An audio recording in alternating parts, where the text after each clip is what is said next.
Hi friends, welcome to Saritha's vlog. எல்லோரும் எப்படி இருக்கீங்க? நல்லா இருக்கீங்களா? சிறகடிக்க ஆசையில் வந்து நேற்று என்ன நடந்துச்சுன்னு நான் இன்றைக்கி சொல்கிறேங்க. நேற்று சொல்லலை, நேற்று எனக்கு கொஞ்சம் வேலை இருந்துச்சுங்க, நேற்று வீடியோ போடவே இல்லை. நேற்று உள்ள தான் நான் இன்றைக்கி சொல்கிறேன்னு என்னை திட்டாதீங்க. ஃபஸ்ட்டு அதையும் சொல்லிடுறேன், திட்டாதீங்க. எல்லாருமே பார்த்துருப்பீங்க, இருந்தாலும் நான் சொல்லிடுறேன். நேற்று வந்து என்ன நடந்துச்சுனாக்கா, நம்ம மீனா வந்து அவங்க ஃப்ரெண்டுக்கிட்ட அசிங்கப்பட்டாங்க. கடைசியாக ஒரு சான்ஸும் கொடுத்துட்டாங்க. நீ ஃபோன் பண்ணி இப்போ கேளு உன் புருஷன்ட்ட, இது ஒரு சான்ஸ் கொடுக்குறோம் உனக்கு அப்படின்னு. ஃபோன் பண்ணி கேட்டோன்னா முத்து டென்ஷன் ஆகிறாரு.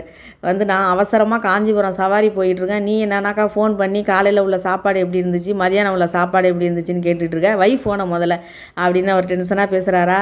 அவங்க ஃப்ரெண்டெல்லாம் சேர்ந்து கிண்டல் பண்ணுறாங்க. எல்லா ஆம்பளைங்களும் அப்படி தான், கல்யாணம் ஆன புதுசில் ஆகோ ஓஹோன்னு பேசுவாங்க.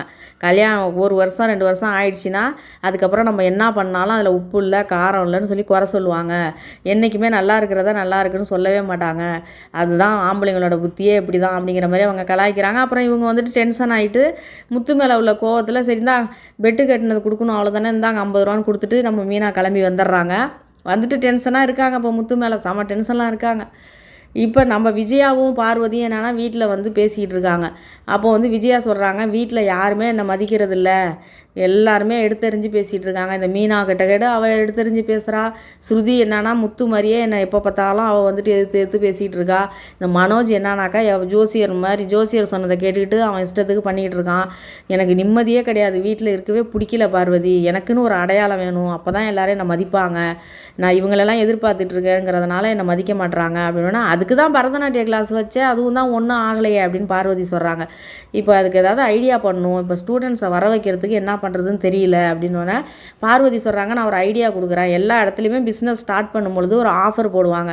ஃபஸ்ட்டு மாதம் ஃப்ரீயாக, அது மாதிரி சிம் கார்டு இது மாதிரிலாம் வாங்கும்போது ஃபஸ்ட்டு மாதம் ஃப்ரீயாக எல்லாமே பண்ணுவாங்களா, அது மாதிரி நீ பண்ணினா தான் ஸ்டூடெண்ட்ஸ் வருவாங்க, அதுக்கு அடுத்த மாதத்துலேருந்து நீ வந்துட்டு ஃபீஸ் வாங்கலாம் அப்படின்னோடனே, வாய அப்போ சும்மா சொல்லிக் கொடுக்க சொல்கிறியா என்ன அப்படின்னோடனே, நீ ஒன்றும் சும்மா சொல்லிக் கொடுக்க வேணாம், இந்த வீடு என்னோடது, கரண்ட்டு பில்லு நான் தான் கட்ட போகிறேன், இந்த வீட்டோட வாடகை மட்டும்தானே, அந்த வாடகைக்கு வந்து நம்ம வந்து ஃபீஸ் வாங்காமல் வேறு வகையில் வசூல் பண்ணிடலாம் அப்படின்னோடனே, என்ன பண்ணலாம் அப்படின்னோடனே, நம்ம வந்துட்டு வரவங்களுக்கு பரதநாட்டிய ப்ராக்டிஸுக்கு வந்து ஒரு ட்ரெஸ்ஸு கொடுப்போம்ல, அந்த ட்ரெஸ்ஸை போய் நம்ம போய் கம்மியான ரேட்டுக்கு துணிக்கடையில் வாங்கிடலாம்.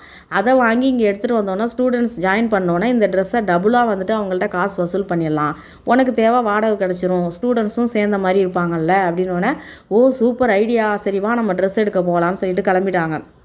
இந்த பக்கம் நம்ம ரோஹிணி அவங்க பையனுக்கு பர்த்டேன்ட்டு அவங்க ட்ரெஸ் எடுக்க போயிருக்காங்க. அவங்க சூட்டும் கோட்டும் வாங்கணுன்ட்டு அவங்க போயிருக்காங்க. இப்போ வந்துட்டு அங்கே போய் பார்த்துட்ருக்காங்க. 2 ட்ரெஸ்ஸும் அவங்களுக்கு பிடிச்சிருக்கு. அதை 2 ட்ரெஸ்ஸு பிடிச்சிருக்கணுன்னா இதில் எதை வாங்குறதுன்னு தெரியாமல் கிறிஸுக்கு கால் பண்ணி வீடியோ கால் பண்ணி பார்க்குறாங்க. கிறிஸு உனக்கு பிடிச்சதையே நீ எடுத்துருவாமா அப்படின்னோடனே அவங்க ஒரு ட்ரெஸ்ஸு செலக்ட் பண்ணிட்டாங்க. ரோஹிணி இவங்களும் அதே கடையில் தான் இருக்காங்க. நம்ம பார்வதியும் விஜயாவும் அதே கடையில் தான் இருக்காங்க. 2 பேரும் பார்த்துட்றாங்க. ரோஹிணி என்ன நீங்கள் என்ன பண்ணுற அப்படின்னோன்னா, இல்லை என்னோடய கிளைண்ட்டு ஒருத்தவங்களுக்கு வந்துட்டு கிளைண்ட்டு பையனுக்கு பர்த்டே, அதுக்கு ட்ரெஸ் எடுக்க வந்தேன் அப்படிங்கிற மாதிரி சமாளிக்கிறாங்க. சமாளிச்சுக்கிட்டே பேசிகிட்டு இருக்கும்போது கடையிலேருந்து அந்த கடையில் வேலை பார்க்குறவர் என்ன பண்ணுறாரு, நம்ம ரோஹிணி செலக்ட் பண்ண ட்ரெஸ்ஸை வந்து அங்கேருந்து எடுத்துகிட்டு வந்து, மேடம் இதை பில் கவுண்டரில் கொடுத்துடலாமா, நீங்கள் உங்கள் பையனுக்கு செலக்ட் பண்ண ட்ரெஸ்ஸு சூப்பராக இருக்குது, உங்கள் பையனுக்கு ரொம்ப பிடிக்கும் அப்படின்னு சொல்லிவிட்டு அவர் பில் கவுண்டரில் கொண்டே அந்த ட்ரெஸ்ஸை கொடுத்துட்டு வராரு. உடனே விஜயாவுக்கு கோவம் வந்துடுது. என்னது பையனா, அவளுக்கு இன்னும் குழந்தையே இல்லை, பையன் சொல்கிறாரு, உன் கடையில் வேலை பார்க்குற உன் வேலையை தெரிஞ்சுக்கிட்டு பேசணும், தெரியாமல் உங்கள் இஷ்டத்துக்கு பேசிகிட்டு இருக்கீங்கன்னு விஜயா கோவப்படுறாங்க. உடனே வந்துட்டு ரோஹிணி வந்து சமாளிக்கிறாங்க. இல்லை நான் வந்து என் கிளைண்ட்டோட குழந்தைக்கு தான் ட்ரெஸ் எடுத்தேன், அவருக்கு தெரியாது, அவர் தெரியாமல் சொல்கிறாரு, என் பையன் நினச்சிக்கிட்டாரு அப்படிங்கிற மாதிரி சமாளிக்கிறாங்க. ஆனால் அந்த கடைக்காரர் வந்து மனசுக்குள்ளே என்ன பேசிக்கிறாரு, இப்போ தான் பையனுக்குன்னு சொன்னாங்க, பையனுக்கு வீடியோ கால் பண்ணி செலக்ட் பண்ணாங்க, இவங்களுக்கு எதுக்கு என்னென்னா இப்படி மாற்றி பேசுது இந்த பொண்ணுன்னு சொல்லிவிட்டு அவர் படிக்க சரி சாரி அப்படின்னு சொல்லிட்டு அவர் போயிடுறாரு. அதுக்கப்புறம் போய் பில் கவுண்டரில் போய் இவங்க பில்லு கட்ட போகிறாங்க பாருங்கள். பக்கத்தில் விஜயா நிற்கிறாங்க. எவ்வளவு அப்படின்னு ரோஹிணி கேட்குறாங்க. 10,000 ரூபாய் அப்படின்னா. 10,000மா?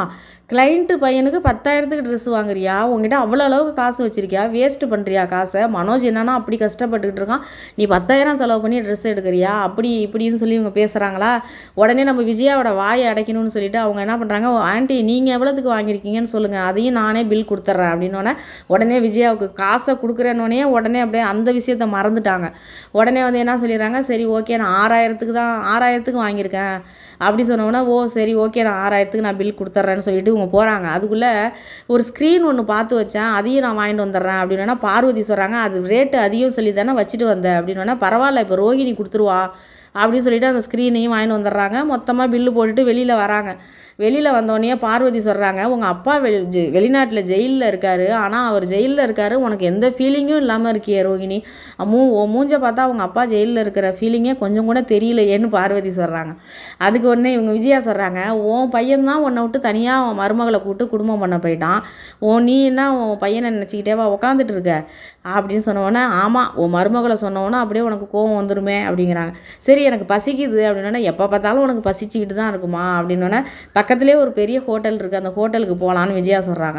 இவங்க பார்வதி சொல்கிறாங்க அங்கே ரேட்டு அதிகமாக இருக்கும் அப்படின்னோடனே பரவாயில்ல ரோகிணி தானே கொடுக்க போகிறா, நீ ஏன் கவலைப்படுறவான்னு சொன்னோன்னா ரோகிணிக்கு அப்படியே டென்ஷன் ஆகுது, இவங்களால நமக்கு எக்ஸ்ட்ராவாக இவ்வளவு செலவாகுதே அப்படின்ட்டு கூப்பிட்டுட்டு கிளம்பிட்டாங்க. இந்த பக்கம் என்னன்னு கேட்டிங்கன்னா நம்ம முத்து காஞ்சிபுரம் போனார் பார்த்தீங்களா, காஞ்சிபுரம் போயிட்டு வரும்பொழுதே நம்ம மீனாவுக்கு வந்து காட்டன் பட்டு ஒன்று எடுத்துகிட்டு வராரு க்ரீன் கலரில். எடுத்துகிட்டு வந்துட்டு மீனா கிட்ட கொடுத்தோன்னே மீனா டென்ஷன் ஆகிறாங்க. ஏன்னா அவங்க காலையில் இது மாதிரி அசிங்கப்பட்டாங்களோ அவங்க ஃப்ரெண்டுக்கிட்ட, அதனால டென்ஷன் ஆகிறாங்க. உடனே வந்துட்டு இவர் விசாரிக்கிறாரு ஏன் அப்படி மூஞ்சை தூக்கி வச்சுக்கிட்டு இருக்க, என்ன விஷயம் அப்படின்னோடனே இதை மாதிரி சொல்கிறாங்க, காலையில் நடந்த விஷயத்தெல்லாம் சொல்கிறாங்க. சொன்ன உடனே வந்துட்டு ஓஹோ அதுதானா, எனக்கு எப்படி தெரியும் நீ பெட்டு கட்டிட்டு வந்திருப்பேன்னு, நீ வந்துட்டு எப்போதுமே நல்லா சமைப்ப, திடீர்னு நல்லா சமைச்சா நல்லா இருக்குன்னு சொல்லலாம், நீ எப்போதுமே நல்லா சமைப்ப, ஒரு சுடு தண்ணியை கூட நீ போட்டினாக்க அது ஒரு டேஸ்ட்டாக இருக்கும், அப்படி இருக்கும்போது நான் வந்து டெய்லியும் உங்ககிட்ட சொல்லிக்கிட்டே இருக்க முடியுமா, அதனால தான் நான் போயிட்டேன் அப்படின்னோடனே சரி ஓகே நானாவது உங்கள்கிட்ட கேட்டிருக்கணும், நானும் கேட்காம விட்டேன் அப்படின்னு சொல்லிட்டு 2 பேரும் சமாதானம் ஆயிடுறாங்க. அப்புறம் போய் இந்த சாரியை கட்டிட்டு வராங்க நம்ம மீனா. கட்டிட்டு வந்தோன்னா அந்த சாரீ அவங்களுக்கு ரொம்ப அழகாக இருக்கிற மாதிரி இருக்குது. இவர் முத்து பாராட்டுறாரு சூப்பராக இருக்குது இந்த சாரீ உனக்கு அப்படின்னு சொல்லிட்டு. அதுக்கப்புறம் என்னென்னா இதுக்கப்புறம் நீ என்ன சமைச்சாலும் அதை வந்துட்டு நான் பாராட்டுவேன் அப்படின்னு சொல்லி அவர் சொல்கிறாரு. இப்போ இதோட இப்படி முடிச்சிருக்காங்களா, இப்போ வந்து நாளைக்குன்னு போட்டு காட்டுறாங்க. அதில் என்னன்னு கேட்டிங்கனாக்கா நம்ம வந்து கிறிஸுக்கு பர்த்டேன்ட்டு நம்ம ரோகிணியாக அவங்க வீட்டுக்கு போயிருக்காங்க கிறிஸை பார்க்குறதுக்கு, பர்த்டே கொண்டாட. அங்கே போய் கிறிஸ்து நல்லா சூப்பராக இவங்க எடுத்துகிட்டு போன வந்து ட்ரெஸ் எல்லாம் போட்டு நல்லா தலையில் பர்த்டேக்குள்ளாலாம் வச்சுக்கிட்டு ஜாலியாக நின்றுட்டுருக்காரு. அந்த இடத்துக்கு நம்ம மீனாவும் முத்துவும் போயிருக்காங்க அவங்க வீட்டுக்கு. இப்போ வந்து இவங்களை பார்த்தோன்னே ரோஹிணி ஓடி போய் ஒளிஞ்சிட்றாங்க. கிறிஸ்து வந்து சோகமாக நின்றுட்டுருக்காரு. நம்ம அம்மாவே என்றைக்கோ ஒரு நாள் இன்றைக்கி தான் நம்மளை பார்க்க வந்திருக்காங்க, இன்றைக்கின்னு பார்த்து இவங்க வந்தோன்னே நம்ம அம்மா போயிட்டாங்களேன்னா அவர் அந்த சோகத்தில் நிற்கிறாரு. இவங்க வந்து மீனாவும் முத்துவும் என்ன நினச்சிக்கிட்டாங்கன்னா பையன் வந்து கிறிஸ்து வந்து அவங்க அம்மா அப்பா இல்லைங்கிற ஃபீலிங்கில் நிற்கிறான் அப்படின்னு அவங்க நினச்சிக்கிட்டு என்ன சொல்கிறாங்க, இன்றைக்கி கூட உங்கள் பொண்ணு வரலையாம்மா, உங்கள் பொண்ணை வர வச்சிருக்கலாம்ல, அவனுக்கு அன்றைக்கி உடம்பு சரியில்லப்போ அப்போ கூட வரல, உங்களுக்குன்னு இருக்கிற சொந்தம் அவங்க மட்டும்தானே, அந்த பையனுக்கு எவ்வளோ ஏக்கமாக இருக்கும், ஃபோன் பண்ணி வர வச்சிருக்கலாமேன்னு இவங்க பேசிகிட்டு இருக்காங்க. அவங்க அம்மா சொல்கிறாங்க அவனுக்கு அம்மா வந்துட்டு என் பொண்ணு தான்ப்பா, என் பொண்ணு தான் இவளோட கிறிஸ்தோட அம்மா, நான் அத்தைன்னு நான் தான் சொல்லிக்கிட்டு இருக்கேன், அவன் தான் அம்மான்னு சொல்லி இவங்க சொல்லிடுறாங்க. உண்மையை ரோகிணிக்கு கடுப்பு வருது, இவங்கக்கிட்ட போய் எதுக்கு இதெல்லாம் சொல்கிறாங்க அப்படின்ட்டு. ஆனாலும் ஒளிஞ்சிக்கிட்டு நிற்கிறாங்க. முத்து மீனாவும் தேவையில்லாத வேலை பார்த்துக்கிட்டு அங்கே போயிருக்காங்க கிறிஸ்து வீட்டுக்கு. இது எப்படி என்ன கண்டுபிடிப்பாங்கன்னு தெரில. இன்றைக்கி சிறகடிக்க ஆசையில் இதோட முடிஞ்சிருக்குங்க கதை. நாளைக்கு என்ன நடக்குதுங்கிறத பார்க்கலாம். நேத்தியே நீங்கள் பார்த்துருப்பீங்க. என் மேலே டென்ஷன் ஆகாதீங்க, என்னோடய கடமையை முடிச்சுட்டேன், இன்றைக்கி கதையை முடித்து சொல்லிட்டேன். ஓகேங்க, இந்த வீடியோ உங்களுக்கு பிடிச்சிருந்தா லைக் பண்ணுங்கள், ஷேர் பண்ணுங்கள், சப்ஸ்கிரைப் பண்ணுங்கள். நன்றிங்க.